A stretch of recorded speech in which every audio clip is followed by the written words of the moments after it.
Hello, hello, good morning, good afternoon, good evening to you all, and welcome to this incredible panel. So, today we are going to be talking about what separates a strategic PMO from simply just an overhead for your organization. So, we have some fantastic panelists with us today. And first of all, I would like to introduce Laurel Sim. So we're absolutely delighted to have you with us, Laurel. Thank you for giving us your time. I know you are a very busy lady, especially these days. So Laurel is the president and managing partner at Taleo Project Services. So this is one of Canada's most respected project and portfolio management consultancies. She's the driving force behind them becoming Canada's first Smartsheet aligned silver solutions partner. So, with over 25 years of experience, a massive PMI advisory background, and a genuine passion for mentoring the next generation of project leaders, Laurel brings incredible insights to this conversation. We'd just like to take a moment to congratulate Laurel. So, she has actually been voted onto the PMI board of directors in July, a truly well-deserved honor. So we're thrilled to have you with us, Laurel. Welcome. Thank you. Thank you so much. And thanks for that warm welcome, Corrine. You're so welcome. You're so welcome. So our next panelist is from the UK, my fellow Brit, and this is Rich Coles. So Rich is the founder and managing director of Productive. So it's a UK-based Smartsheet Platinum aligned partner and co-founder of Productive Labs. He's the creator of Smart Hub. So you can think of Smart Hub as kind of an app store for smart sheets. So after an early career in the British Army that shaped his leadership skills, Rich went to deliver global projects across Cadbury, GlaxoSmithKline, and Costa Coffee, working across marketing, R&D, supply chain, HR, and IT. So Rich brings over 20 years of real project portfolio and PMO experience. So Rich is also a Smartsheet partner, product advisory council member, a prolific Smartsheet YouTuber, and a passionate advocate for doing things the right way. So Rich combines his deep technical expertise with a general commercial know-how. And when he's not building Smartsheet, he's out running marathons or perfecting his pizza. So we're absolutely delighted to have you, Rich. Welcome. Thank you. Thank you. I will be posting both Laurel's website and Rich's website and his YouTube channel as well, if you'd like to follow him during this event. So our final panelist, certainly not last but not least, is Bruno Freitas. So he is the driving force behind PMO evolution and someone who has spent 2 decades turning PMOs into strategic assets. Bruno is the CEO and founder and a specialized Smartsheet partner with 20 years of experience leading portfolios of over $100 million across finance, technology, and public services. So as PMOGA's outreach lead for North America, a keynote speaker for PMI chapters across the continent, and a judging member of the PMO and Project Management Awards, Bruno is deeply embedded in the profession he is passionate about transforming. His mission is simple: empowering PMO leaders to work on the right projects, deliver better outcomes, and to achieve more. So we're thrilled to have you, Bruno. Welcome. Thank you very much, Corinne. You made me feel important now. You are important, Bruno. It's a pleasure to be here. So thanks for organizing, Corinne. And I'm very happy to be with Rich and Laurel.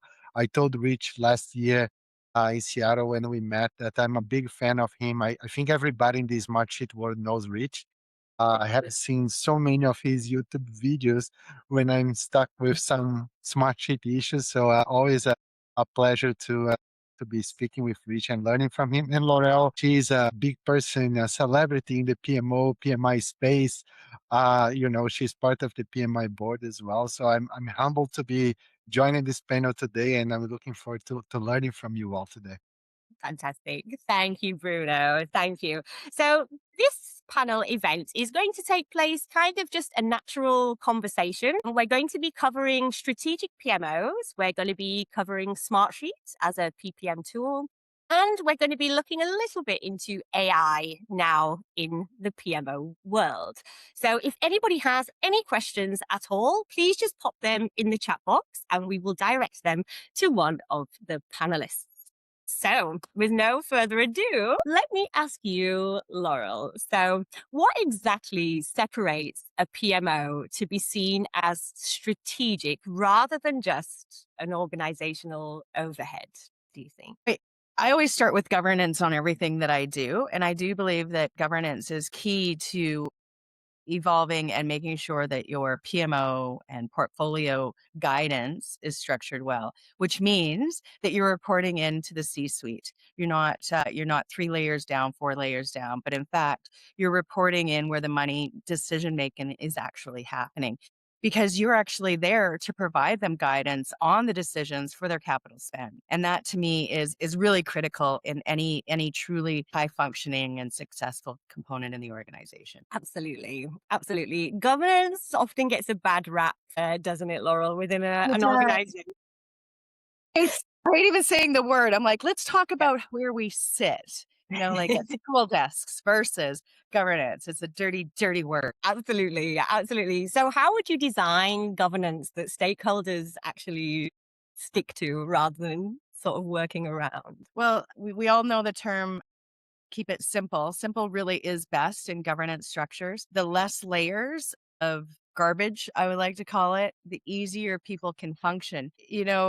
We ultimately have to have certain levels of hierarchy in order to make good decisions and make sure that the right people are in the room. However, within a PMO, if we're doing a really great job and having a bit more of a flat structure, allowing everybody to be high functioning and contribute in a positive manner, we're going to get better data, and that better data is going to provide better reporting. Better reporting provides better decision making. So we have to create that fluidity within the governance structure to allow for such things. Absolutely. Absolutely. Yeah. Fantastic answer, Laurel. Thank you very much for that. And how about you, Rich? What is your view on making a PMO strategic rather than just an overhead? It's all about value for me at the end of the day. If they're adding value, they're adding strategic value. And again, it comes back to demonstrating that value and it's not just saying we are valuable, but by doing that. And I think to build on Laurel's point of governance, it's about going, what governance does an organization need? And then ensuring that's provided and it's the right information. And it's not just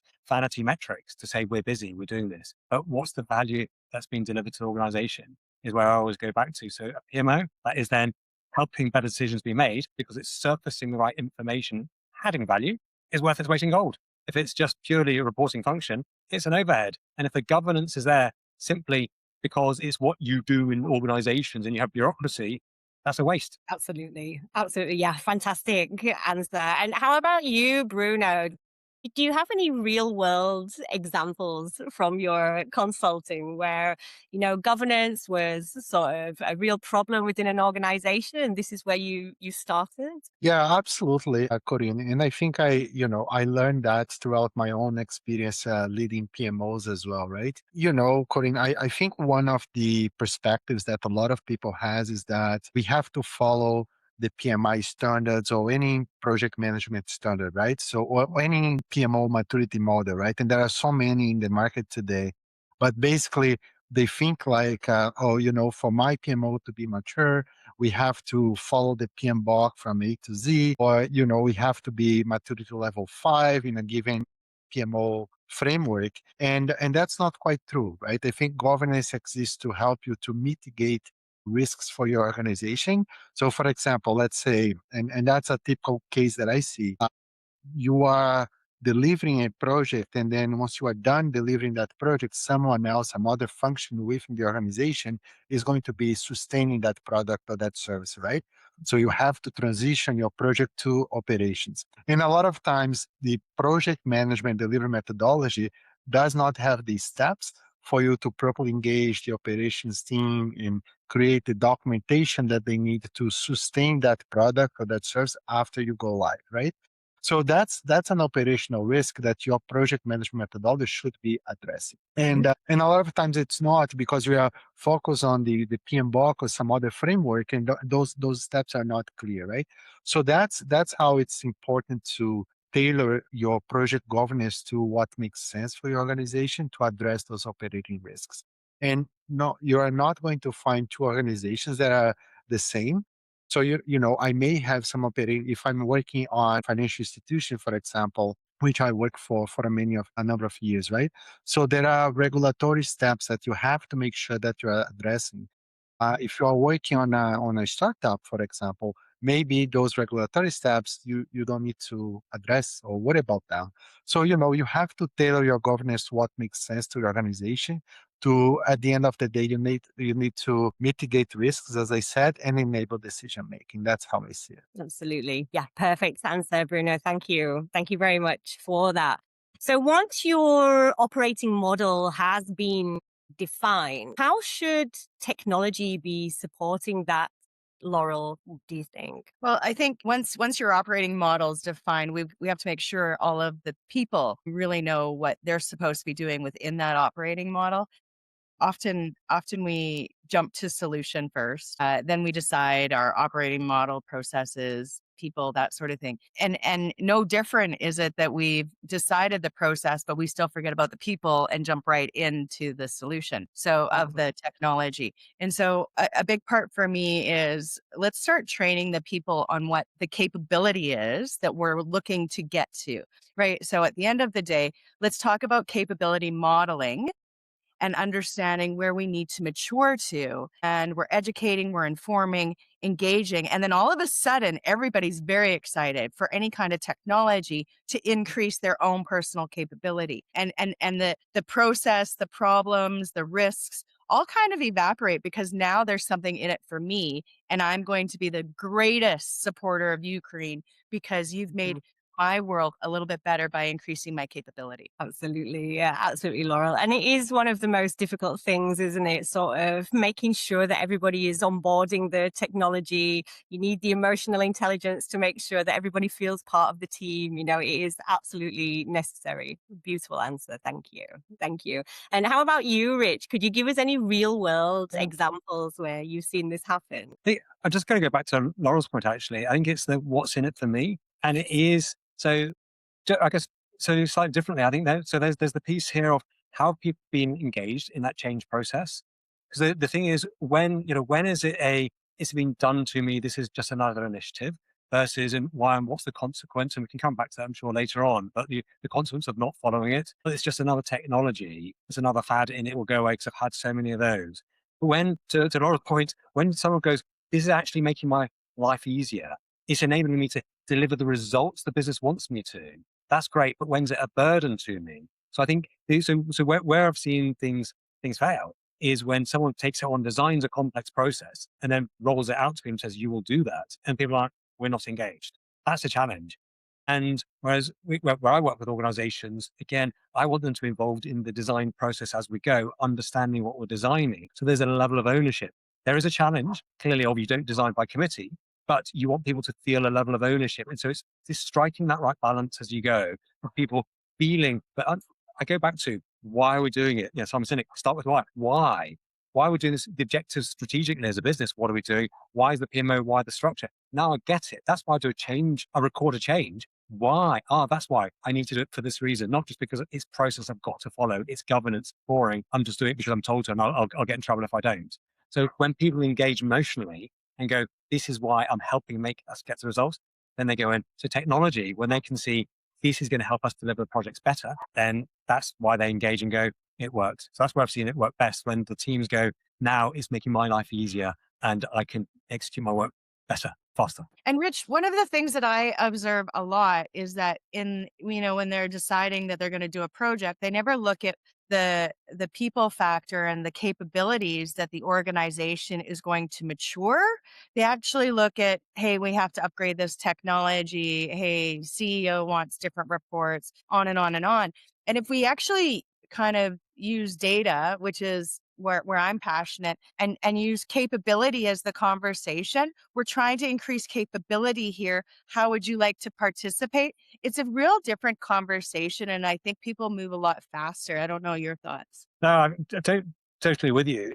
Again, it's about when people are understanding what and why the outputs, then they engage with that bit of it's not just another report. And this again, one of my bugbears on PMOs is when they just send me the report every week and okay, what have you done with it as a result? That is that is my bugbear on a PMO, which is just I'll just pass on that reporting. Sorry, AI is now kind of taken that job because it can be done automatically. When someone's adding value, oh, by having done this, it's helping the organization make better decisions. Now I'm proud because I helped the business save money by killing that project. I helped it by flagging a risk.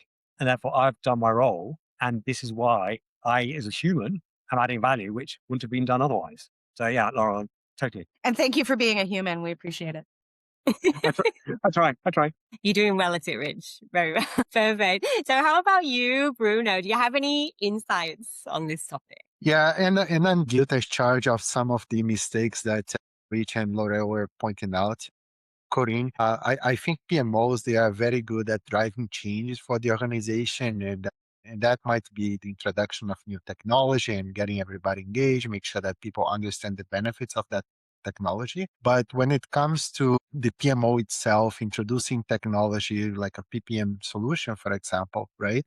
A lot of times we look at the benefits for the PMO operations, but we don't look at the benefits for the project management team.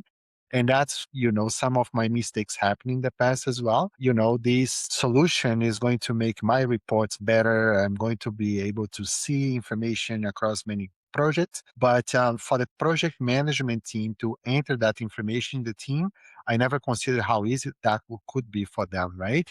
So a lot of times that this has led the project management team to say, Bruno, it's a lot easier for me to continue managing my projects using Microsoft Project, Excel, PowerPoint, and I'm only going to be entering key information, key milestones, key risks, etc., into the PPM tool. So you have that for your report. So now you're causing your project management team to duplicate that effort, right?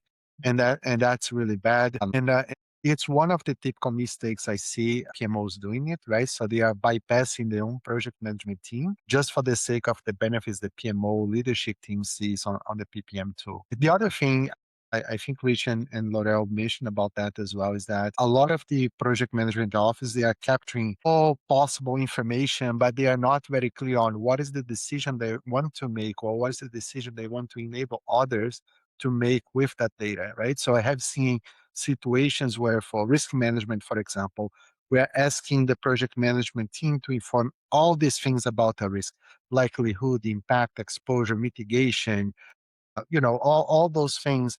And then at the end of the day, you ask them, okay, so what is the decision then that you are driving by asking a project management team to enter all that information, maintain all that information on a regular basis? And sometimes that answer is not straightforward for them.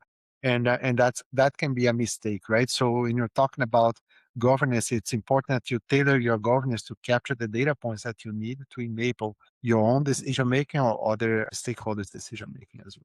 If I That's great. can just jump in and build on that, it goes back to the first question, a strategic PMO.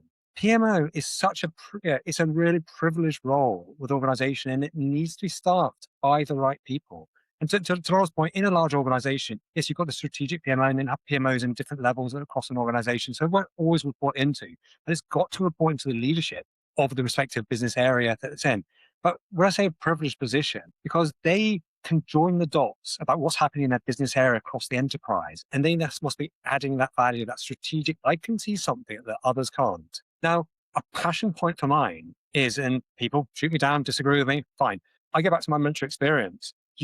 This goes back to, you need to have had in the field experience of being a project manager before you graduate up to being a PMO. Because before someone says, here's a PowerPoint template to fill it out, and they give you this template, they've never actually tried to fit out in reality. And then you fill it out and goes, this is rubbish because it breaks, etc. And so, or they don't understand the value. And so there's a risk of a non-value add PMO, in my view, is people, and again, I'm not, sorry, so anyone who's not worked on projects, please don't, I'm not coming for you, please don't come for me.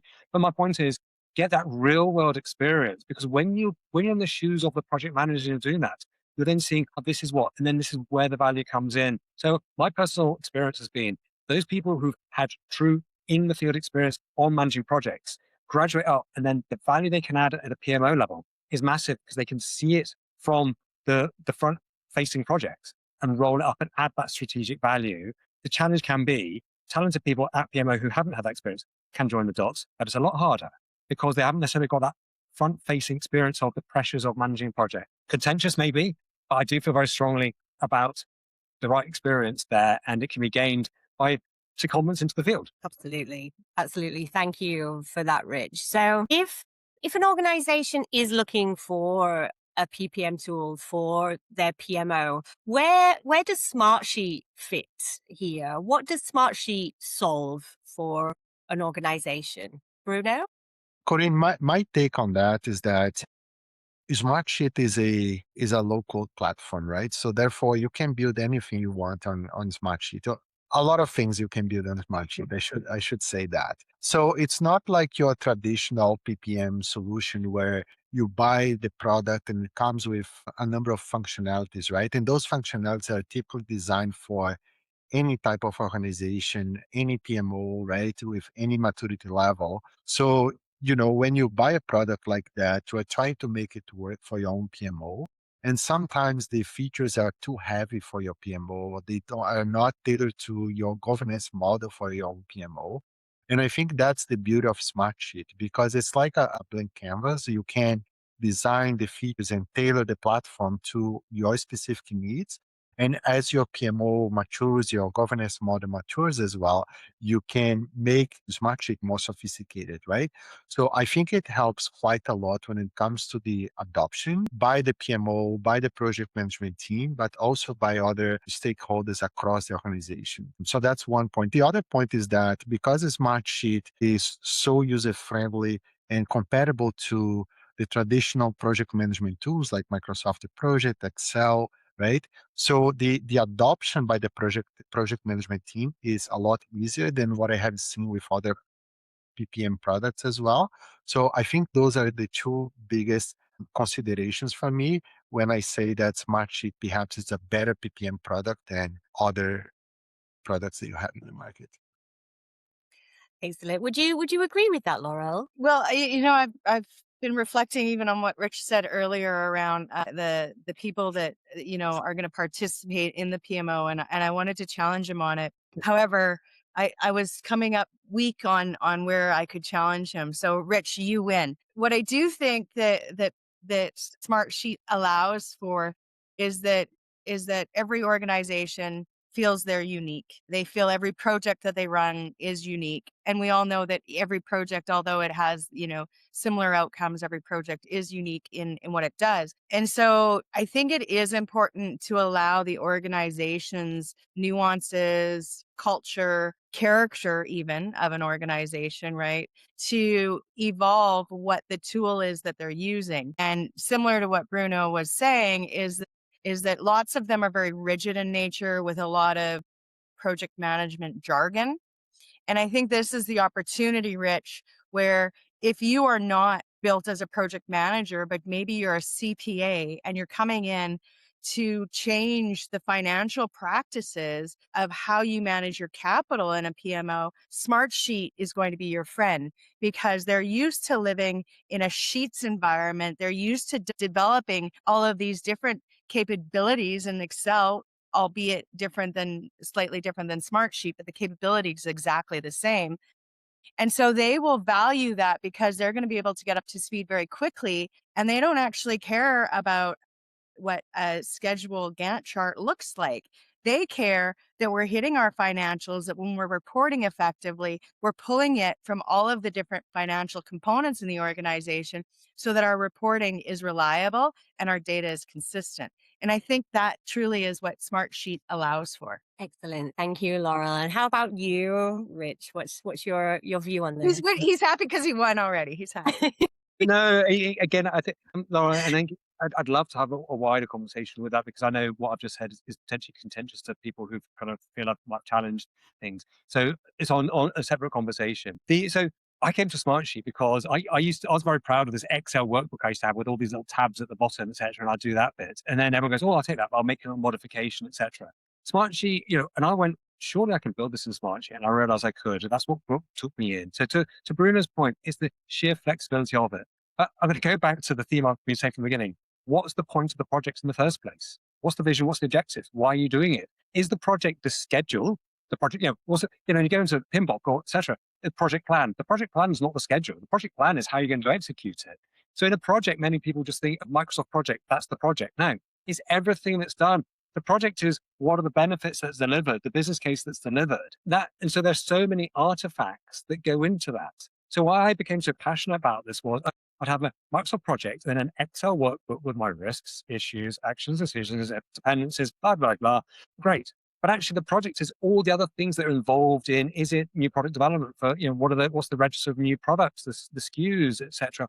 What are all the different things that we measured? What's the financial tracking? Why I loved Smartsheet when I came together, I said, my goodness, because it's Excel based and it's got the schedule in, I can have all the artifacts that are needed, whether I'm doing a finance project, new product development, a construction project, whatever sector, I can bring them together and design them right for my organization. Now, there is the sword cuts both ways, I would say, for Smartsheet, in that it can be too flexible, which is overwhelming for some people. They say, I just want something that's out of the box, just tell me what to do. Now, and the great thing is actually with Smartsheet, there are many fine templates. And we've got a whole series of free templates on Productive, or we've got demonstrations of more mature ones. So you can either download a template, because otherwise it's a blank canvas, but you start simple. But the great thing is it's scalable and you build on as you need. But like many things, I always say you need to leave things open so you can build upon it as you go forward. But it is the flexibility. And what I just come back to is a project isn't just the project manager, it's the team, it's the people we spoke about, say Laurel. And it's that group of people going, how are we contributing to? Give them the tools they need. Smartsheet gives that visibility and that basically, I was talking about Ohio, only handle it once. The truth, you're working in where the work is happening and it's getting reported up automatically. Only handle it once, single version of the truth. Amazing. That's why I embraced it. And that's why I'm such an advocate for it, to say it's changed how I operate and how I recommend people deliver projects. Incredible. Incredible. Absolutely. So we know that when an organization is looking to implement a new tool, it's a huge decision for any organization. So what kind of advice would you give to a PMO leader who loves Smartsheet, who's fallen in love with it, but is trying to let the organization know what the real value and the benefits would be? How about you, Bruno? You mentioned about my involvement with the PMOGA and PMI at the beginning of this call, right? And for people who are not familiar, PMI has released it's kind of the PMBOK for PMOs. It's called the PMO Practice Guide, right? And it does have a framework where you can follow to establish your PMO processes and your services and your SLAs and how you are delivering value to your organization, how you're communicating that value to your organization, and it's a flywheel. So it's a continuous loop. So you can use that to mature and involve your PMO throughout the years, right? But you see that in that framework, the PMO customer is right in the middle. So, which that means that that's the first thing you have to identify and make sure that you are addressing their needs, right? So, who are your PMO customers? And that's not only your executive team, which is a lot of people think about. Right? Oh, my PMO customers are more, yeah, the executive team is an important stakeholder, but you have the resource managers across the organization. You have maybe the IT team that is supporting that platform, right? Smartsheet in this case for you. You have your own project management team who is going to be using that. You have finance, you have maybe organizational change management, right? All these other enterprise functions that might be leveraging information from the portfolios from the projects you have in your organization. So it's important that you identify them and you understand their needs as well, right? And once you understand those needs, you have to see now, okay, so do I have, and we it's a mistake when we try to lead the PMO maturity through a technology like Laurel and Rich said before. You have to understand if if you have your governance model defined, if you have your data points defined, you can start adding value to your organization using Excel and PowerPoint. You don't need to invest any money in a fancy tool to start doing that. But of course, the tool is going to make your life easier, right? And it brings capabilities that perhaps doing manually, it's going to take a lot of your time. And that's one of the first things I suggest to people to do. Make sure that you understand what that technology is going to help you to do, right? A lot of times when you are talking to clients and they say, oh, one of the things I want to do is to enable financial tracking for my projects because right now we are not doing financial tracking. Okay, so if the first thing you are going to do is to implement Smartsheet or any other PPM to address that problem, that's a mistake. You have to understand how you want to do financial tracking for your organization, right? What is available from your finance team? What is the information that you can get from them? What is the information that you can provide to them as well? Because they want to see your spend, your forecast, the accounting treatment of your costs, right? When you are going to finalize the project so they can amortize or depreciate the assets that you are building, all those things, right? So it's important that you have that open communication and you understand. And once you map all those things out, you look at the market and see what are the solutions available that can help me with that, right?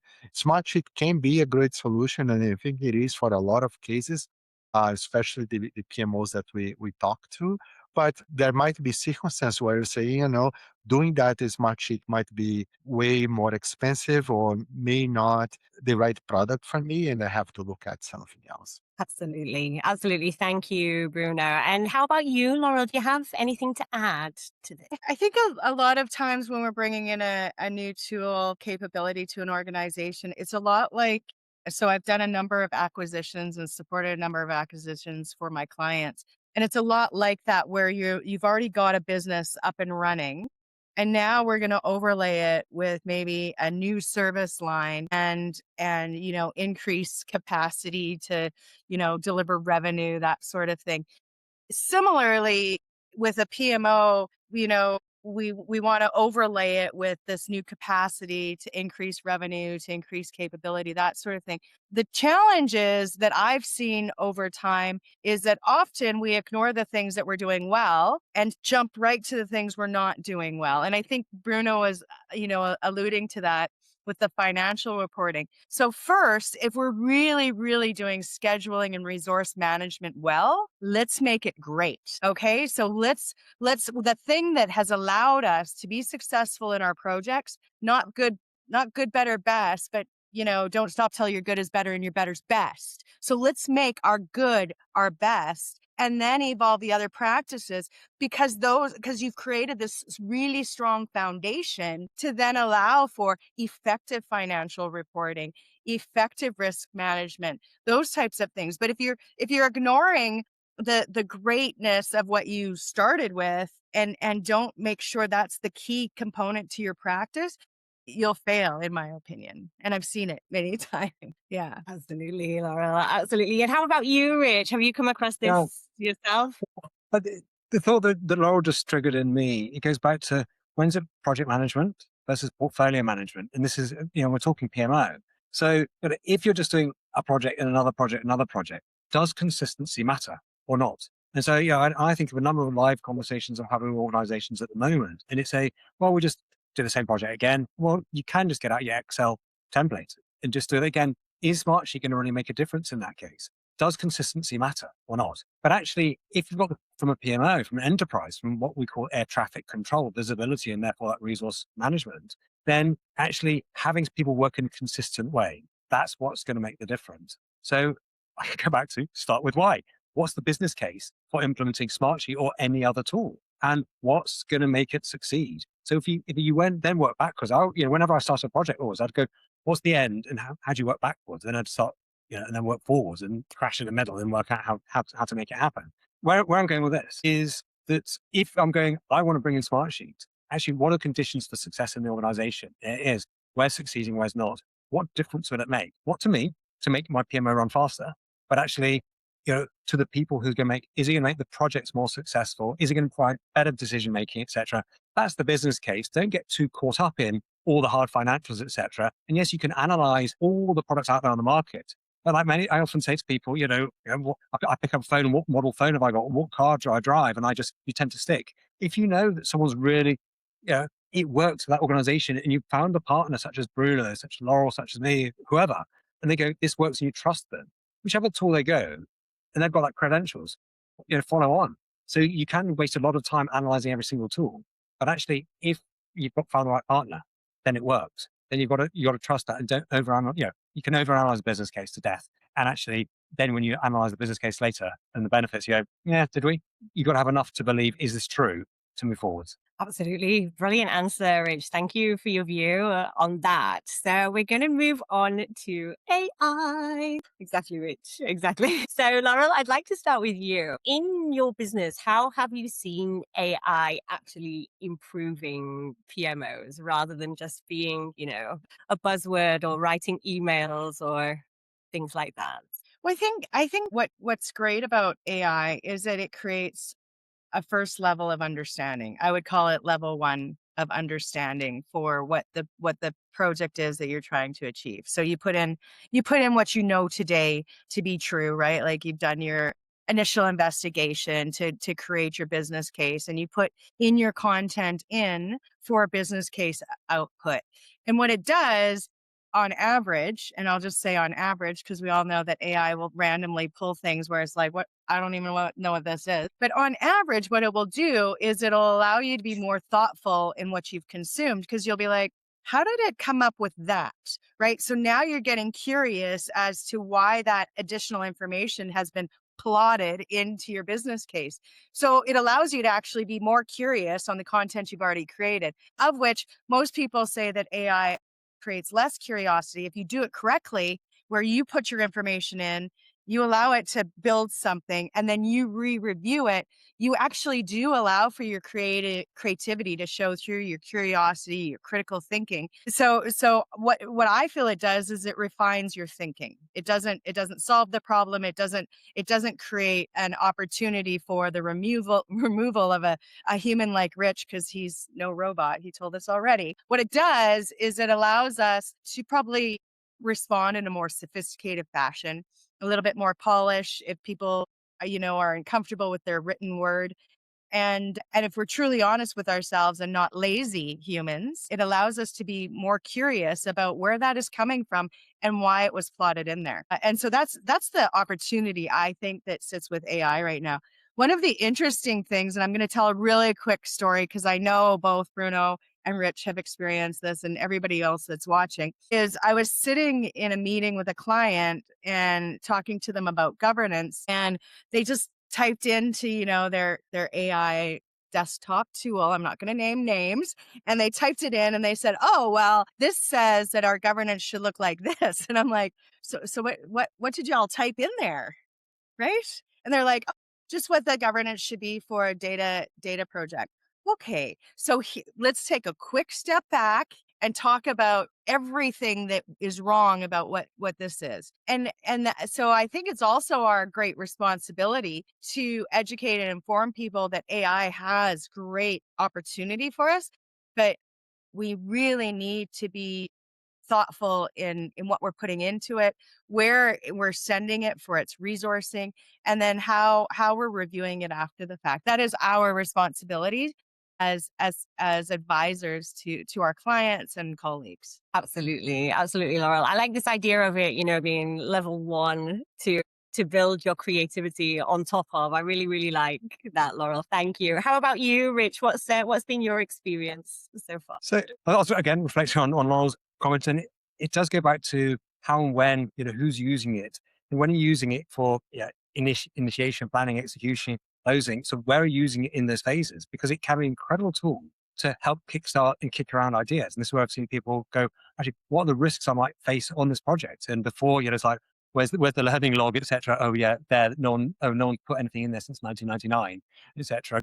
Typical. Okay, so it is fantastic to help people think, and that creativity side of it, I didn't think of that. So absolutely amazing. So that's where I've seen it be very useful. The other side is with, I think, a very large consultancy organization I work with, how they use it to develop prompts. So when they're running projects, and so they refine the prompts, which they then so on a project as is going on, and then it asks questions, and the ability that AI can analyze projects in flight and come back with answers is remarkable. And so I go back to the ability for analysis is absolutely outstanding, but the human in the loop is the depending on what question you ask. And so this organization, they refined this over time. They had their center of excellence. They kept on sharing these ideas. They go, so they refine. And that became amazing. So it's a, how do PMOs work together? How do project leaders work together to go, how do we use AI to the best capabilities to serve us, not to hallucinate and kind of tell us what it should be based off incorrect information, but go to that. So, and then the final bit I'll just say is, and maybe come on to it, learning is where I come back to. When you've got a structured format, be it in Excel, be it in Smartsheet, be it what other format you're doing, if you're doing a project in a consistent way, the data you can now get to learn of how it performed so you can get better in the future, the analysis capability is incredible. So AI is absolutely the friend of the project manager who wants to get better. The project manager who actually wants to spend their Friday creating reports because Friday, actually, I'll just kind of do my reports and do that, etc. And not going to get paid for doing that for a day. What a waste of time. It's all about delivering the value. So for those who want to do reporting, it's a threat.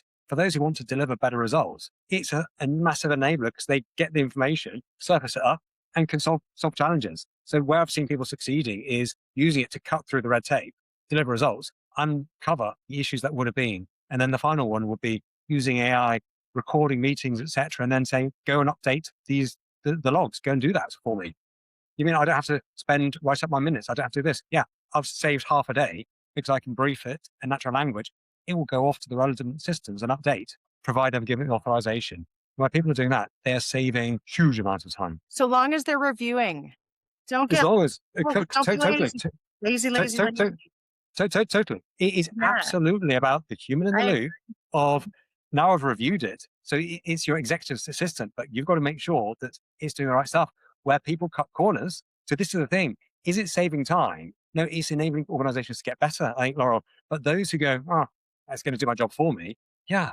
And it's going to crash. Great. So don't be lazy. Use it, but keep your hands close on the wheel. Mm-hmm. Absolutely. Absolutely. And how about you, Bruno? What have you seen in PMOs with AI in action recently? Yeah, and I want to agree with L'Oreal and Rich strongly, especially when L'Oreal was talking about refining your thoughts, right? And but critical thinking is so important, Corinne. Even before all this AI hype, right? You could clearly see that the people who are really moving up in their career, people who are capable to think about the information that they are presenting, provide sound recommendations, suggestions, right? And I think now a lot of people are using AI and getting the response they are getting from AI and just presenting as it was their own response. And then you start asking them simple questions, right? So why do you think this option is better than that other option? And they don't have a reasonable explanation to give, which means that they really haven't thought about that. They just take the information that came from AI, right? And another thing that I see is that AI, a lot of these platforms are very agreeable. So you say, well, I don't think that this information is correct. I think you should be doing this or that. And AI will say, oh, yes, Bruno, you are so right, right? And we start changing the response, right? And a lot of times I have asked myself as well, where are you taking this information from? Can you give me a source, right? Or, this is statistical, anything like that. And and the platform cannot give me a straight answer where that information was pulled from, right? So you have to be careful with that. The other thing is that I was attending a webinar the other day with an AI expert, and he was asking the participants to do a live experiment. He said, basically go to your AI platform and say, roll a dice from 1 to 6, of course, and tell me which number you get, right? And a lot of people did that using different AI platforms, right? And they got the same answer. It was even 3 or 4. I don't really remember. But 90% of people got 3 or 4, right? And then they said, roll it again, guess what? 3 or 4 again, right? So you have to understand that it's not a real person on the other side, it's a machine, and they're going to give you the average response, right? Which may not be the right response for your organization. So that's why when Laurel and Rich was saying, okay, think about that from what you get from the AI to how does that apply to your organization, right? And a lot of times you have to reprompt until you get something that it's defensible, right? You can present to someone. But a lot of the PMOs are making the mistake of getting the information from AI to put in front of an executive team. And guess what? They're going to be embarrassed. And that's not the way you become a strategic. So, Bruno, I was playing a little game on my phone. I was still listening to you because you triggered a thought for me. But I typed in, so PMI Infinity, that's the Right. PMI AI tool for our audience who don't know it exists. It's a great tool and it's evolving. Similar to what Rich was saying, if you contribute and grow the knowledge, it just everything becomes better. Anyways, so I typed in what makes AI great for projects. And the first answer is like, oh my gosh, this is so embarrassing. AI is great for projects because it helps teams deliver with more speed, consistency, and insight. I wish I could go to my sponsors and clients and just say, Taleo, you want to know why Taleo? Because we create consistency and speed and value for projects. You're welcome. What on earth? But then it's realized after, hey, we've got some other examples for you to pull from. But I think that's our challenge is that it's only good as the person reading what it is, and it's only as good as the content in which we put into it to allow for thoughtful out. And Laurel, where I'll come back to full circle here is the critical thinking is what's going to differentiate. It's all organizations.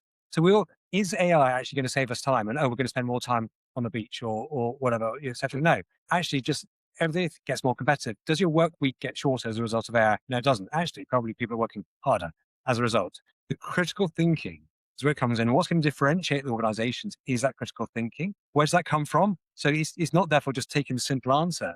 And therefore it's developing those skills at grassroots level on the projects, taking those learnings, understanding, it's building it through the organization. And my biggest concern I'm seeing in many organizations, again, yeah, my son's in the early 20s, get jobs, and it's like, oh, well, no, we don't need graduates nowadays because until you've created a pyramid, a diamond, instead of the pyramid where people would start and then learn the skills and go up, it's like, oh no, it's a diamond. So there aren't any jobs down here, but you want to then go into these jobs here. Well, where's the critical thinking come into this process? So again, in the process so if you got to PMO and analysts, they're still absolutely needed because they need to developing the skills to be the PMO managers, leaders, directors of the future with that critical thinking, working with people to say, why did you ask that? That comes from real life experience on the job, knowing and having seen what's gone wrong, not just being fed answers by Claude. So I'm absolutely passionate. And that's why I go back to get real life experience and bring it forward. I feel I'm able to add a lot of value to organizations because of my multifaceted experience through many different industries and clients. And that's why we're in consultancy, because we bring that together. That's where it comes to critical analysis, and AI's making us operate faster, but doesn't take human out of the loop. Again, I'll say, Laura, as we all agree. Absolutely. Yeah. Absolutely. Yeah. And how about you, Bruno? Do you have any questions there for us? You have audience. We have three fantastic PMO consultants and Smartsheet partners here. If you do have any questions, then please just pop them in the chat box and we'll send them straight to whoever you would like to ask the question. So Smartsheet actually has a few AI features that it's brought on board over the last 6 months. What's your view on the new Smartsheet AI features, Bruno? Well, I think they are great additions, Corinne, but they also have limitations, right? If you think about, for example, Smart Assist, which is kind of your ChatGPT, Claude, Microsoft Copilot inside the Smartsheet, you can ask questions about a specific sheet. I have my project plan here. I have my raid log, for example, and I can ask, what are the key risks? Give me some suggestions for mitigation plans, that kind of thing. I think it helps, but when it comes across multiple sheets, right, or multiple projects, there are limitations, right? It's not capable to do that yet. And then you can address that. There is a now integration between Smartsheet and Claude and some other AI platforms as well. It's great. I think it's very powerful to consolidate that information, present in a way that is you can tailor to, or I want to present this to my executive team, or I want to present that to my resource managers, right? So it can help you quite quickly to tailor that information to a specific audience. But it is as good as the data you have in the tool, right? And there are a few things that are still very hard to model inside any PPM solution, right? One example would be cross-project dependencies or cross-portfolio dependencies, right? If you have multiple portfolios within your PMO, how do I know that my project is not going to impact Rich's project or is not going to impact Laurel's portfolio, right? So that's not easy for you to try to do that, even if you are using AI tool, right? So the oversight from the PMO is still important. I still need to have conversations with my project managers to understand that what Bruno is doing may impact what Rich is doing, right? So it doesn't fully replace the human in the loop as we are talking. And as I said, there are things that are not easy to model. And the other thing is that the communication, right? The AI can be great to aggregate a lot of information, providing you some recommendations on what you can do, but how you want to communicate that information to others depend heavily on your organizational culture, your audience as well. So the organizational knowledge is something that is still very important, and it's not easy for an external party to replicate. Yeah, absolutely. Absolutely. I can see you scribbling away there, Rich. Can you give us a little bit of your view, Yeah, please? absolutely. So what AI has absolutely changed it.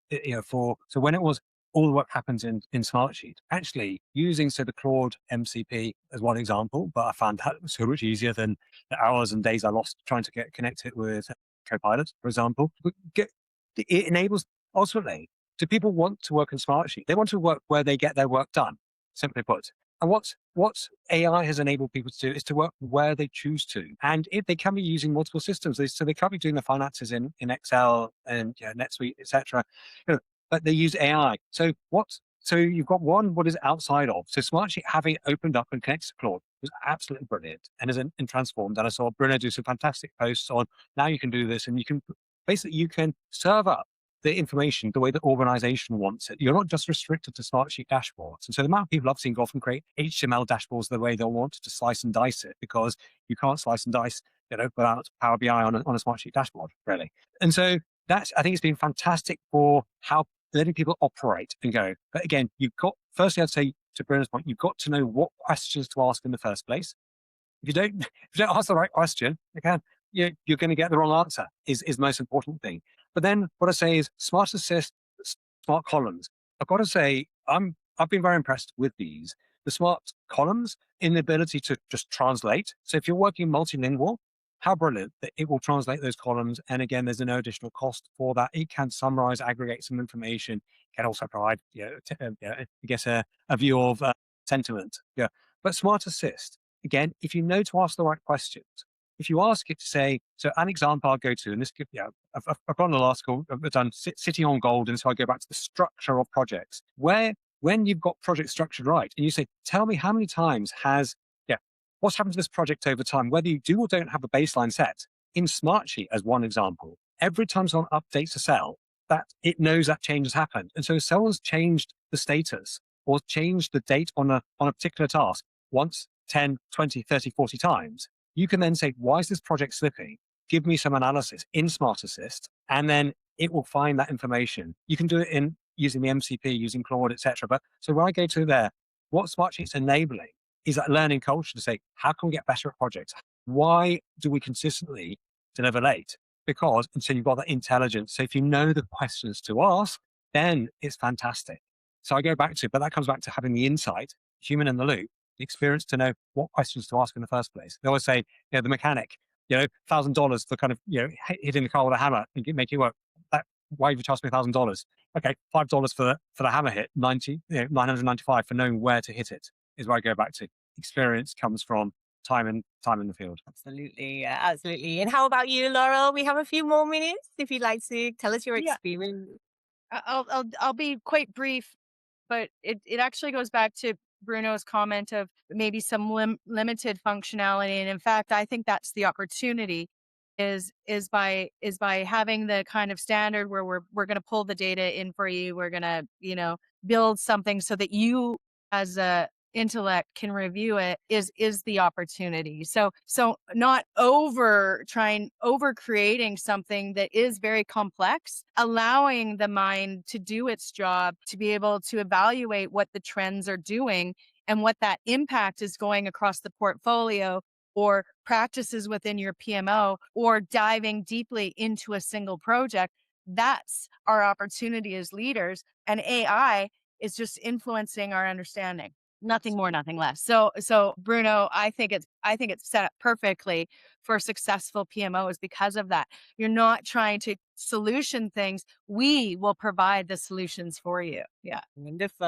I Awesome. love that, Laurel. I love that. Well, unfortunately, we are coming to the end of this hour, but there's been some incredible insights, both with PMO, PPM tools, and AI. So I thank all three of you for that. It's been a really incredible panel. Thank you very much.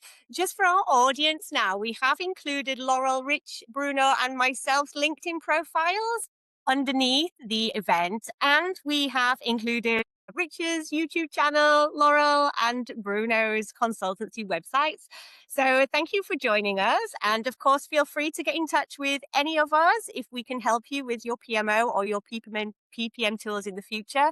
And I wish you all a beautiful day. Thank you. Thank you. Thank you. Thanks, everyone. Good day. Bye.